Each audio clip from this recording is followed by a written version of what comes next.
O nome Rockefeller é um nome que assim evoca imagens imediatas, quase mitológicas, né? Arranha-céus, cofres transbordando, um poder que parece ter sido esculpido na própria pedra fundamental do século XX. Com certeza. Mas quando a gente olha para marcos como o Rockefeller Center em Nova York, ou ouve falar da Fundação Rockefeller, será que estamos vendo a história toda? Ou só o capítulo final, aquele cuidadosamente editado? Essa é a pergunta de $1 trilhão, literalmente. A questão que nos guia hoje é justamente essa. Como uma fortuna dessa magnitude foi de fato construída e qual foi o custo humano e ético por trás da ascensão dessa dinastia? E para tentar responder, a gente tem um material fascinante em mãos. De um lado, trechos de God's Gold, uma biografia investigativa que, olha, não tem medo de sujar as mãos para desenterrar as origens controversas do John D. Rockefeller. Certo. Do outro, temos as memoirs do neto dele, David Rockefeller, que oferece uma perspectiva de dentro, sabe? Uma visão de legado, de dever cívico, de uma família consciente do seu papel no mundo. Então a ideia aqui é colocar essas duas versões lado a lado. O barão ladrão de um livro e o santo avô do outro, é isso? Exatamente. O nosso mergulho hoje é para navegar por essas narrativas conflitantes e entender não só os Rockefeller, mas a própria natureza do poder e da riqueza na América. Porque não é só a história de uma família. De jeito nenhum. É a história de como o capitalismo americano moderno foi forjado. É a transição da era dos monopólios selvagens, dos robber barons, para a era da filantropia corporativa, da imagem pública. E essa transição, como a gente vai ver, foi tudo menos tranquila. Bom, vamos mergulhar nisso. E a história, curiosamente, não começa com a ordem e o controle que a gente associa ao John Rockefeller, mas com o completo oposto.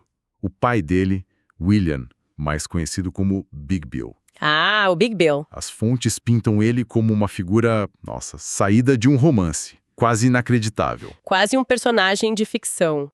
God's Gold descreve ele como um vendedor ambulante, um charlatão, que se autodenominava médico botânico e vendia elixires. Elixires que curavam câncer, né? Exatamente. Ele era um homem grande, barulhento, carismático, que desaparecia por meses, às vezes anos, deixando a esposa Elisa, uma batista devota e extremamente austera, para criar os filhos sozinha, no meio da incerteza e da escassez. Quer dizer, o pai do futuro homem mais rico do mundo, o símbolo do capitalismo metódico, era basicamente um vigarista itinerante. Que contraste absurdo! E ele não só desaparecia, ele levava uma vida dupla, certo? Uma vida dupla e, em certo ponto, tripla. Ele era bígamo. Enquanto a Elisa e os filhos o esperavam em casa, ele tinha outra família em outro lugar, sob outro nome. Era a personificação da instabilidade, do risco, do engano. Nossa. E é impossível entender John D. Rockefeller sem entender que ele foi uma reação direta a tudo que o pai representava. É fascinante. Enquanto Big Bill era o caos, o jovem John D. era a ordem encarnada. A biografia menciona o famoso Ledger A dele, seu primeiro livro contábil, que ele começou ainda criança. Sim, ele anotava cada centavo. Cada moeda que ganhava cavando batatas para um vizinho, cada doce que comprava. Ele chegou a emprestar dinheiro para o próprio pai, a juros. Isso é muito revelador, mostra uma mentalidade forjada na necessidade, sabe? Com um pai ausente e uma mãe que pregava a frugalidade como virtude religiosa, o dinheiro para ele não era sobre extravagância, como era para o pai. Era sobre segurança, controle. Faz todo sentido. Cada centavo registrado no Ledger A era um pequeno tijolo no muro que ele construía contra o caos do Big Bill. O império dele não nasceu de uma ambição grandiosa, mas de um medo profundo, visceral, de que o mundo desabasse a qualquer momento. E essa busca obsessiva por controle o levou a um cenário que era a definição de caos. A primeira corrida do petróleo na Pensilvânia, nos anos 1860. Uma loucura coletiva. A fonte descreve como um oil dourado. Gente correndo para lá, perfurando poços às cegas, acampamentos de lona, lama por toda parte, incêndios, fortunas feitas numa semana e perdidas na outra. Era a anarquia total. O livro pinta uma imagem de desperdício monumental. O petróleo jorrava tão rápido que não havia onde guardar. Rios inteiros ficavam cobertos de óleo. Era uma indústria nascida da sorte. E Rockefeller, com pouco mais de 20 anos, vai até lá. Ele vai para ver com os próprios olhos. Exato.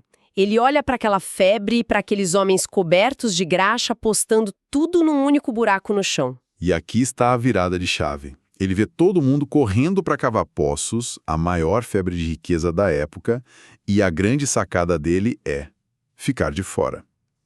O que ele viu que ninguém mais estava vendo. Ele viu o que a criação dele o ensinou a ver. Risco e desordem. Para ele, perfurar é jogar na loteria. Um poço podia secar, um vizinho podia achar um poço maior e derrubar o preço. Era o mundo do Big Bill em escala industrial. E ele rejeitou isso. Ele rejeitou o caos. Ele percebeu que o verdadeiro poder, o controle duradouro, não estava na fonte da matéria-prima, que era volátil. Estava no gargalo da indústria. O gargalo, o refino, exatamente. O óleo bruto não servia para muita coisa. Precisava ser refinado para virar querosene, que na época era o produto mágico que iluminava as casas da América. O pensamento do Rockefeller foi: deixem eles correrem o risco, eu vou construir a única ponte para o mercado. Nossa, que visão! Não importava quem encontrasse o óleo, todos invariavelmente teriam que passar por ele para transformar aquilo em dinheiro de verdade. Ele decidiu controlar não o jogo de azar, mas a própria estrutura do tabuleiro. E com essa estratégia, ele não entra apenas no negócio, ele entra para dominar. As fontes descrevem a fase seguinte não como competição, mas como guerra. Uma guerra declarada. A mentalidade dele era que a competição em si era um problema. God's Gold o cita dizendo que a competição era um pecado. Era desperdiçadora, desordenada e sem lei. A solução dele: acabar com ela. E a arma principal dele foi algo chamado rebate, um desconto no frete das ferrovias. Só que não era um simples desconto. Rockefeller, com seu volume crescente, negociou acordos secretos. O esquema da South Improvement Company. O mais notório.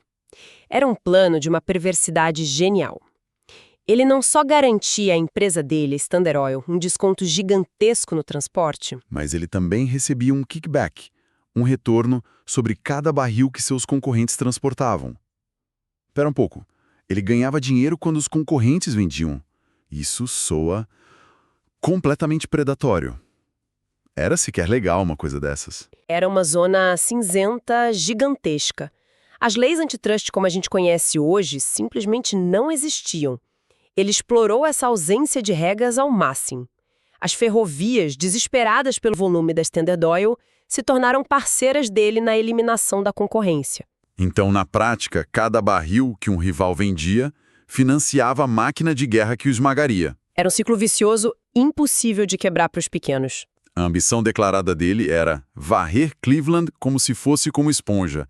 E ele fez exatamente isso, em 1872, num período de 6 semanas, que ficou conhecido como a Conquista de Cleveland. Foi um massacre. Ele usou essa vantagem para forçar a venda de 22 de seus 26 concorrentes locais.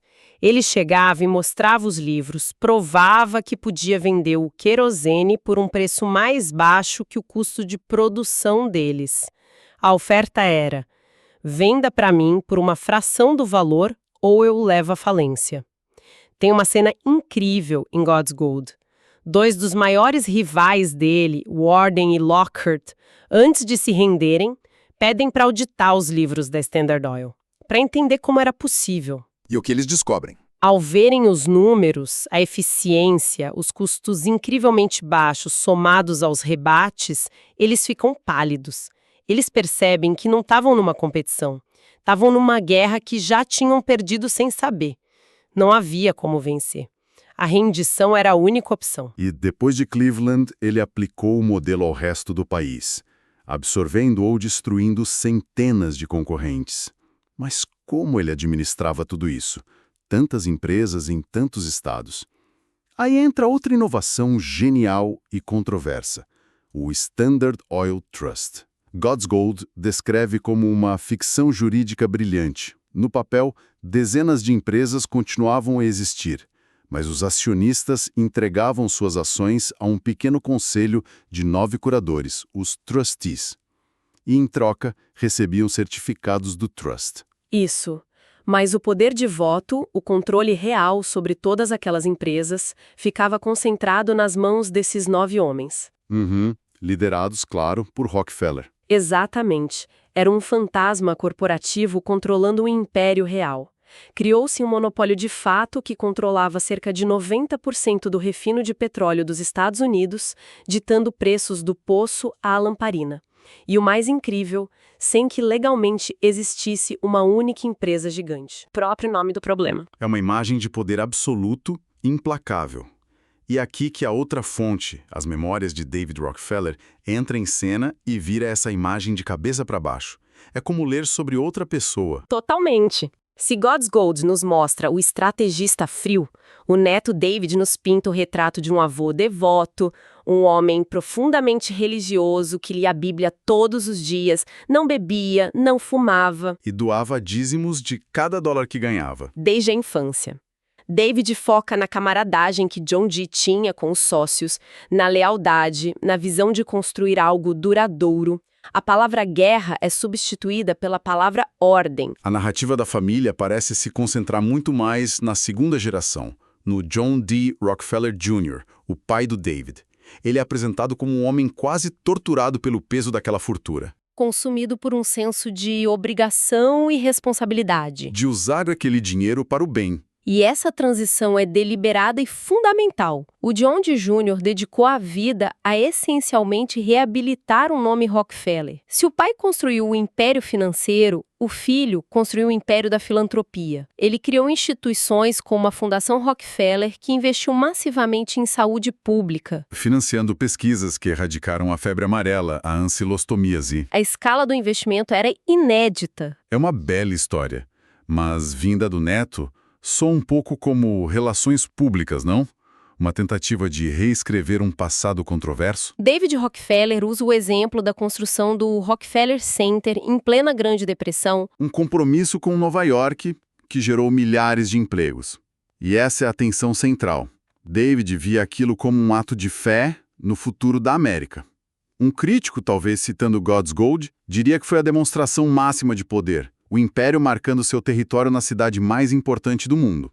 Um empreendimento imobiliário gigantesco no coração de Manhattan é, antes de tudo, um negócio, né? Onde termina o altruísmo e começa a boa propaganda. É a grande questão. A vida do próprio David Rockefeller, como banqueiro global, essa espécie de diplomata informal que se reunia com líderes mundiais, é o ápice dessa transformação. A família passou de alvo do governo americano a uma espécie de aristocracia não oficial, sinônimo de serviço público. É uma jornada notável. A Standard Oil foi desmembrada pela Suprema Corte em 1911, numa das decisões antitruste mais famosas da história. O governo declarou o trust um monopólio ilegal. Mas, ironicamente, isso tornou os Rockefeller ainda mais ricos. Porque as ações das empresas sucessoras dispararam. Exato.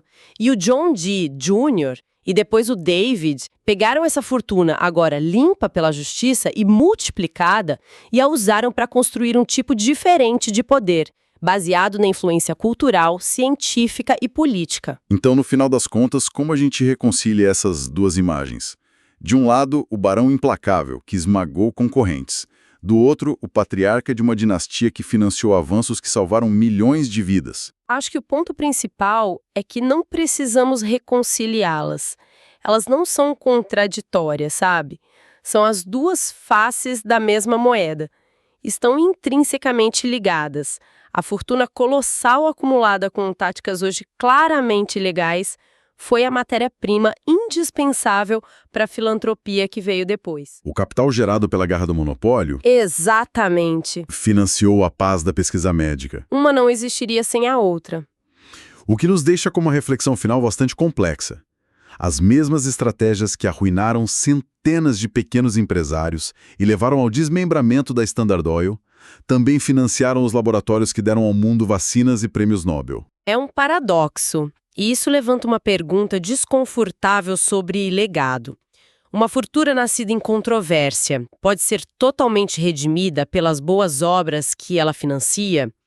E, talvez mais importante, qual o peso que devemos dar às histórias daqueles que foram esmagados no processo de construção desse império?